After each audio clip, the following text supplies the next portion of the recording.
다음 대망의 이 사건 1위 보겠습니다. 자, 이번 주 뱅크 이 사건 대망의 1위는 무엇일까요? 많은 시청자분들이 예상하신 대로 이번 주 1위는 역시 갑질 끝판왕 박찬주 대장입니다. 저희는 이렇게 제목을 붙였습니다.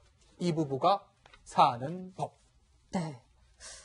박찬주 사령관 지금 공관비용 갑질 논란 경찰로 넘어갔죠, 결국. 근데 이 갑질 논란을 이제는 사건으로 인식하고 있다, 당국에서도 이렇게 볼 수 있을까요? 일단 지금 군검찰에서 일단 조사를 하고 예. 있습니다. 군검찰. 왜냐하면 이 상황이 이제 지금 박찬주 대장이 일단 이제 군 출신이기 때문에. 예. 근데 예. 부인 같은 경우는 일단 일반인이기 때문에 사실 물론 예. 일반인도 사실 뭐 군내 어떤 아주 중요한 문제 관련될 때는 뭐 수사를 할 수 있지만 예. 저런 같은 경우는 사실 참고인 수사밖에 할 예. 수가 없죠. 그렇죠. 근데 사실은 이제 이군 사령관의 위치, 작전 사령관 위치를 이제 면직을 해버리면 바로 전역이 돼버립니다. 예. 전역이 돼버리면 군검찰에서 이제 개입할 수가 없기 때문에 네. 지금 현재는 전역도 시키지 못하고 네. 현재 임무를 하고 있는 상황에서 이제 하고 있는데 네. 문제는 또 징계도 못 내려요. 징계도 못 왜냐하면 내린다. 징계위원회를 구성을 해야 되는데 네. 군인사법상 징계위원회를 하려면 자기보다 상급자가 3명이 돼야 아, 됩니다. 네. 근데 이 지금 박찬주 사령관은 넘버 3예요. 그러니까 그러다 보니까 네. 위에는 두 사람밖에 없죠. 없습니다. 네. 그러다 보니까 지금 징계위원회를 구성해 못하는 상황이니까 네. 결국 이제 군검찰에서 이 상황권을 정리할 수밖에 없는 상황 같아요. 자, 박지원 변호사. 네.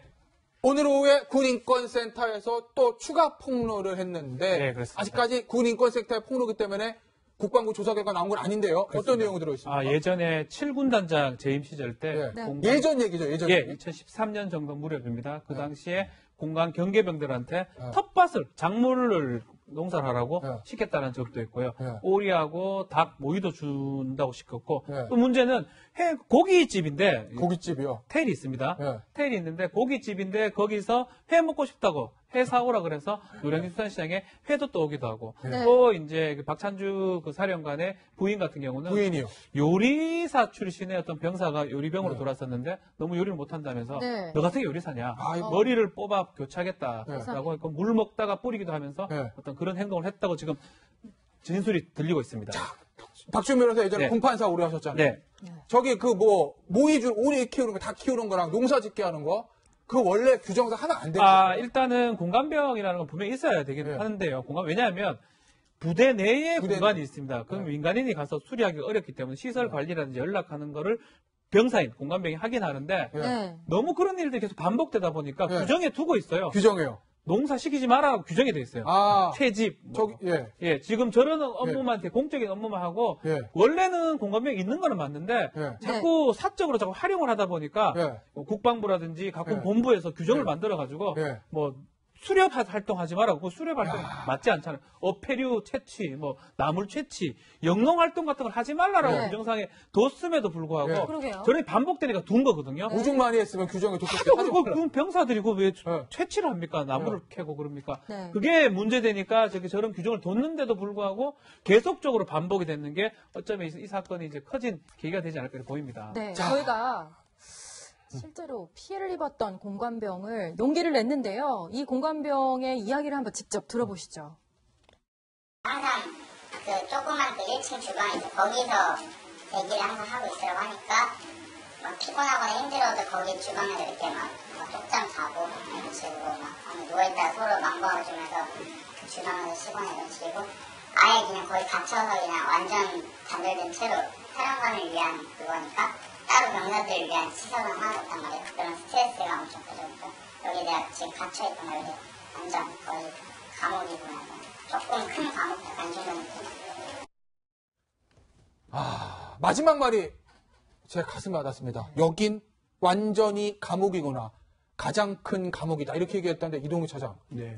드러난 갑질만 해도 좀 여러 가지 어마어마한 일들이 있습니다. 국방부에서 발표한 내용들을 보면. 지금 그 많은 분들이 네. 궁금해하는 게 과연 저 박찬주라는 그 고위 장성 딱 한 명만 딱 한 명만. 그동안 이렇게 했느냐. 예. 네. 그게 아니라 광범위하게 벌어졌을 것으로 우리가 다 추정을 하고 있지 않습니까? 예. 네. 이게 이 한 사람의 잘못을 단죄하는 것에 멈추지 말고 네. 이런 관행들이 왜 생겼고 어떤 결과를 낳았는지 네. 진짜 이번 걸 계기로 해서 다 털어내고 네. 그 개선 대책을 좀 세워야 우리 건강한 딸들이 다 군에 가서 건강하게 이 나라 국방 의무를 신성하게 다 수행을 하고 있는 줄 알았는데 예. 가서 빨래하고 밥 짓고 하다가 욕 들어먹고 벌칙으로 뭘 뽑고 있다. 이런 게 정말 공개적으로 알려진다면은 군 위신도 땅에 떨어질 것이고 군에 보내야 되는 우리 그 부모들의 입장도 정말 난감하게 이를 데 없는 그렇죠. 상황인 거죠. 네. 사실 이게 지금 좀 정치적 논란으로 비화될 가능성이 정치적 있습니다. 이게 왜냐하면 지금 이제 송영무 장관 취임 이후에 군 인사를 해야 되는데 지금 인사를 못 하고 있습니다. 인사를 합참의장, 참모총장 인사를 못 하고 있는데 이제 지금 보면은 이 전수조를 한다는 거 아니겠습니까? 네. 그 전체 공간에 대해서 그렇다면 이거 어디서 무엇이 튀어나올지 몰라요. 네. 지금 뭐 박찬주 사령관은 이제 이 폭로를 했으니까 나오는 거지만 다른 데도 예를 조사를 해서 만약에 조사가 나온다라면 이게 상당히 큰 파문이 있는 것이죠. 예. 그냥 군에 대한 개혁이라는 이것 자체로 지금 올라갈 수 있는 큰 주제이기 때문에 사실 지금 군 인사가 올 수도 없겠습니다. 그러다 보니까 원래는 송영무 장관 취임 이후에 바로 인사를 하려고 했는데 지금 이런 문제가 터지고 또 군 개혁 문제가 또 화두로 오르지 않습니까? 그래서 네. 이게 지금 자칫하면 사실은 이제 박찬주 사령관 같은 경우도 과거 아주 실세 라인으로 통하거든요. 과거에. 예. 김관 진 장관의 실장의 핵심 라인으로 통하기 때문에 네. 아주 여러 가지 파급적인 영향을 미칠 가능성이 있습니다. 자, 박지원 네. 변호사. 과거에 군판사 10년 하셨죠? 예, 뭐 군 검찰도 하고 예. 그랬던. 그 10년간의 경험을 제가 주겠는데 이런 일 많이 보셨어요. 솔직히 말씀해 주세요. 많죠. 군관병을 예. 뭐 학대하고 해설 안 되는 시키고.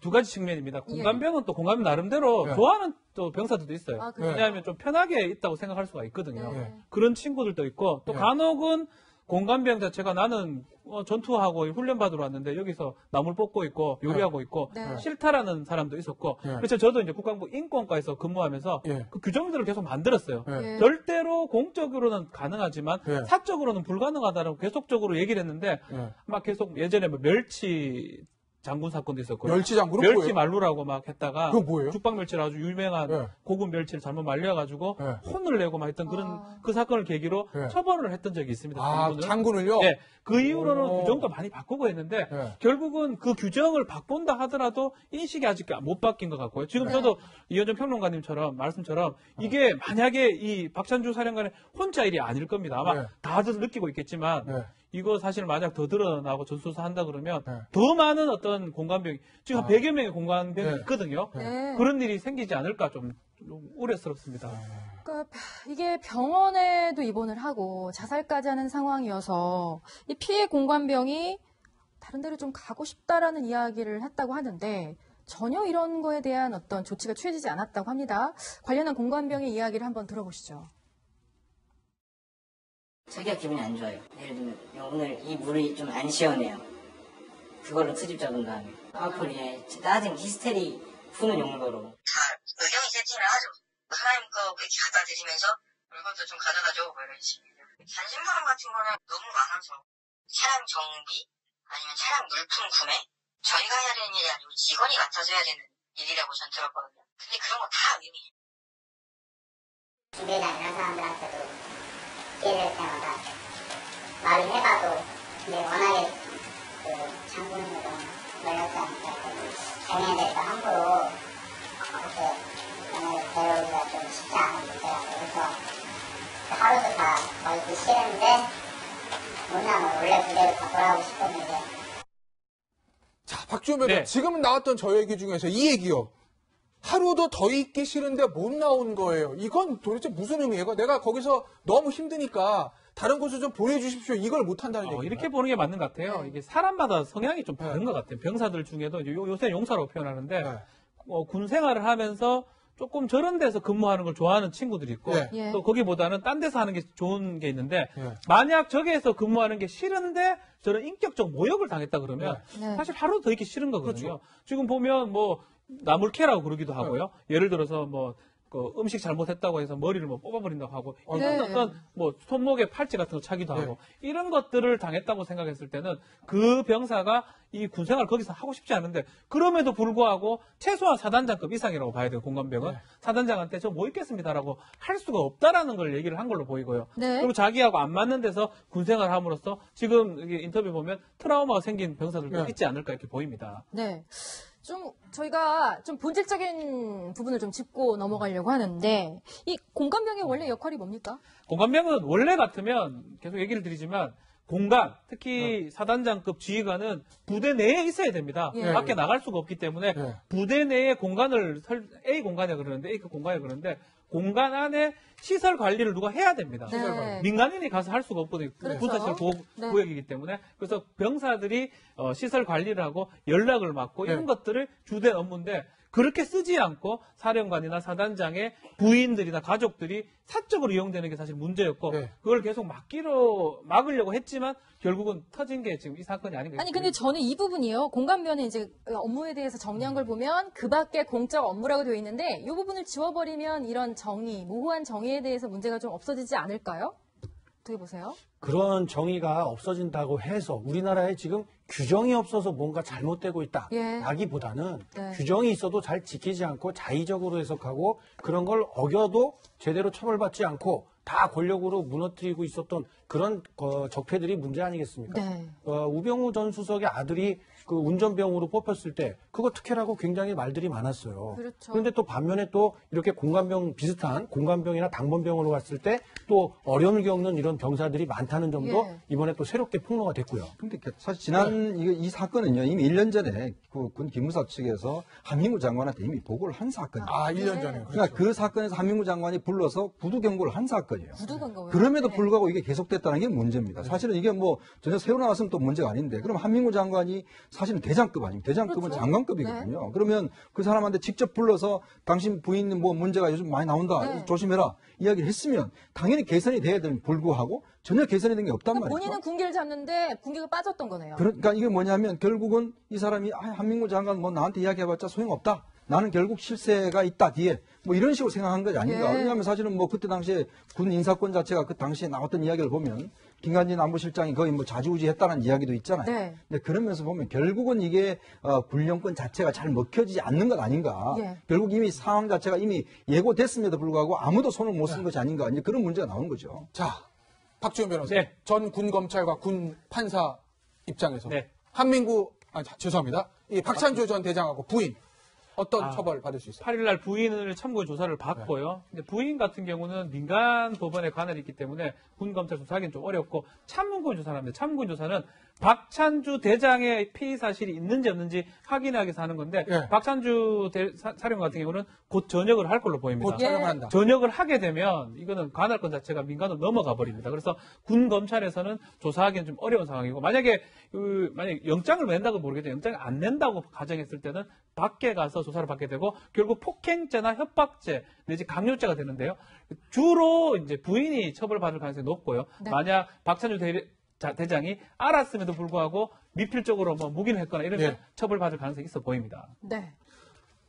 그 공방병이 이렇게 얘기했습니다. 가장 견디기 힘들었던 거는 박찬주 대장의 아들, 그 현역 군인 수받는 것이 가장 힘들었다. 이렇게 얘기했습니다. 똑같은 군인입니다. 자신의 공강병에게 자신의 아들을 시중들게 했던 박찬주 대장의 부부. 무슨 생각을 하고 있었을까요? 이걸 보고 그 공강병의 부모님은 어떤 생각을 할까요? 네. 박지원 변호사님, 하재근 문화평론가님과는 여기서 인사드리겠습니다. 감사합니다.